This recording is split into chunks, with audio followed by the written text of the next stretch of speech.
The number of positive cases continue to rise in the basin. Good morning, I'm Amanda Mason. It's great to have you with us for Big 2 First News at 11. Midland and Ector County have the most cases in the basin, both with 73 in Midland. 25 people have recovered from the virus, and in Ector County, that number is 31.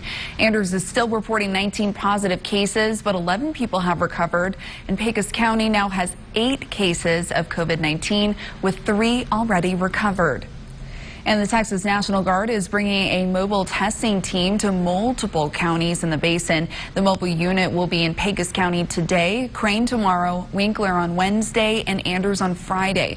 All of these testing sites are by appointment only and run from 9 a.m. until 5 p.m. To find out if you qualify, you can call the number right here on your screen.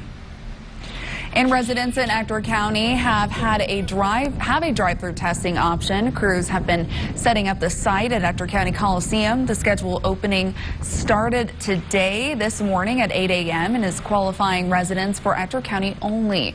For more information on an appointment, you can call the number right there, 432-703-5481.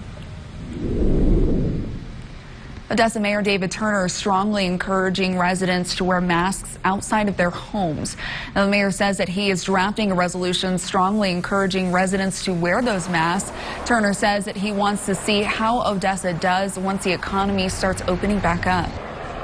We're going to see how it looks, and we may move towards a mandatory. But one of the problems that we're going to need to address is we may engage the nonprofits to see if they can make masks for people, because many of them are asking what they can do. And maybe if we could get people started on that, they could have some to hand out at certain areas.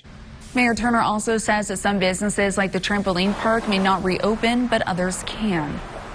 As far as movies, you can space out and get social distancing there.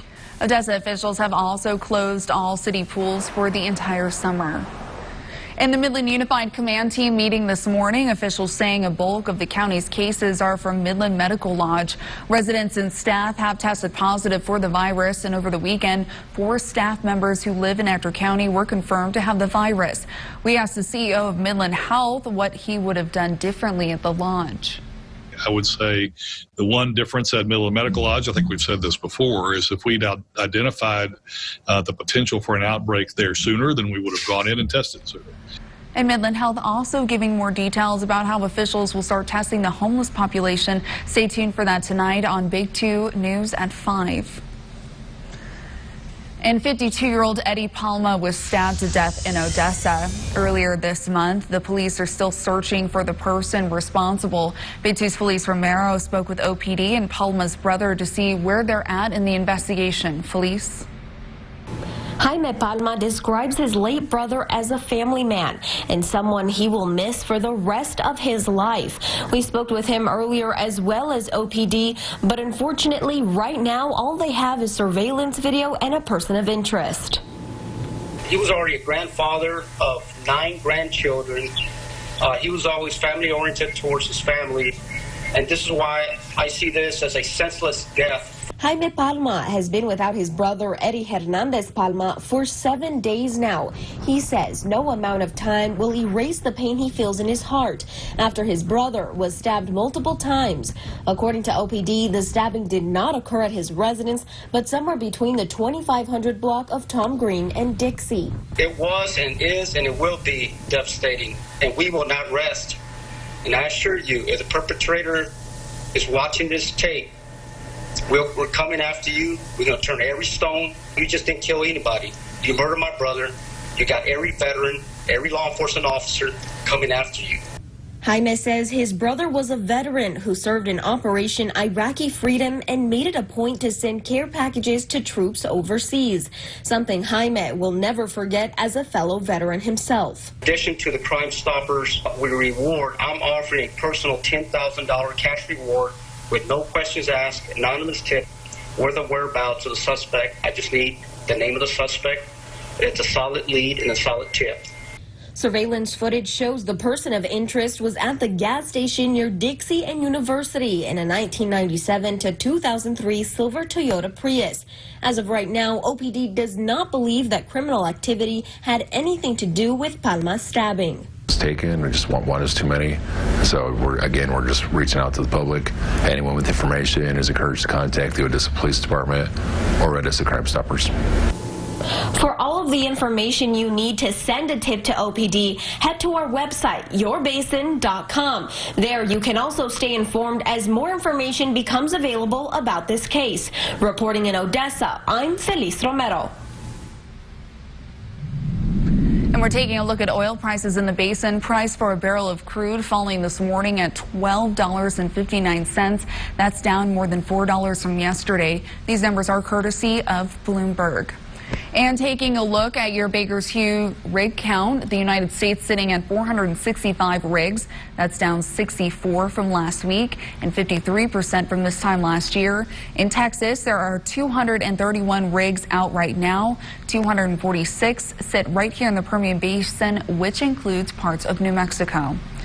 And retail to go is now allowed for all Texas businesses who follow the state's new safety guidelines. For customers, that means paying online or over the phone before picking up items and not entering the business when you get there. Now, for staff, the rules govern proper hygiene, face coverings, and regular symptom checkups. Big 2's Wes Rappaport shows us how some Texas businesses are putting those into practice now that they're able to turn the lights on again. We figured giving a virtual shopping experience would be a good way to get people out of their house while staying at home. Allen's Boots isn't considered essential by the state, but it is quintessential Texas. And during this COVID-19 pandemic, staff take customers on a tour like your own personal shopper. If they ask for a light-colored boot, I would walk up to this boot here, let them take a look at it. Allen's sits just down the street from the Texas Capitol, where Governor Greg Abbott issued and is now loosening executive orders on some business closures.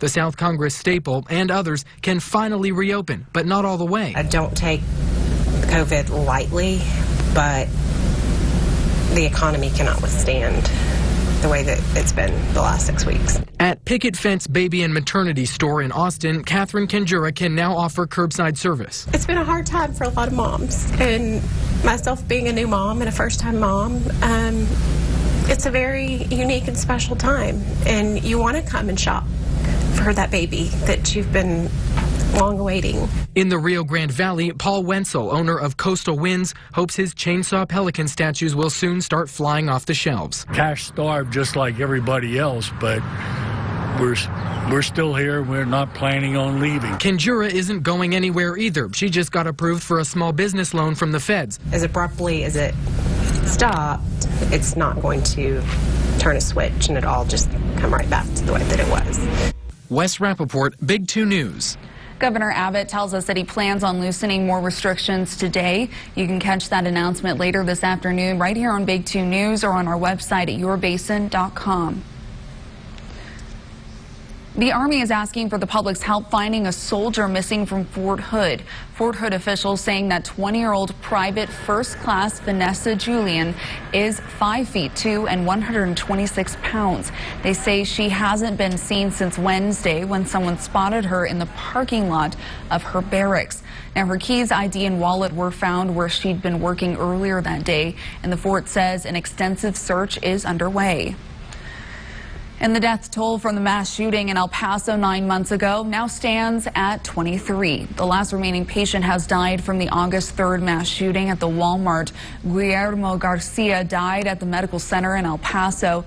Garcia was hit in the spine and had undergone multiple surgeries over the past several months. His wife, Jessica Garcia, was also wounded but released after being hospitalized.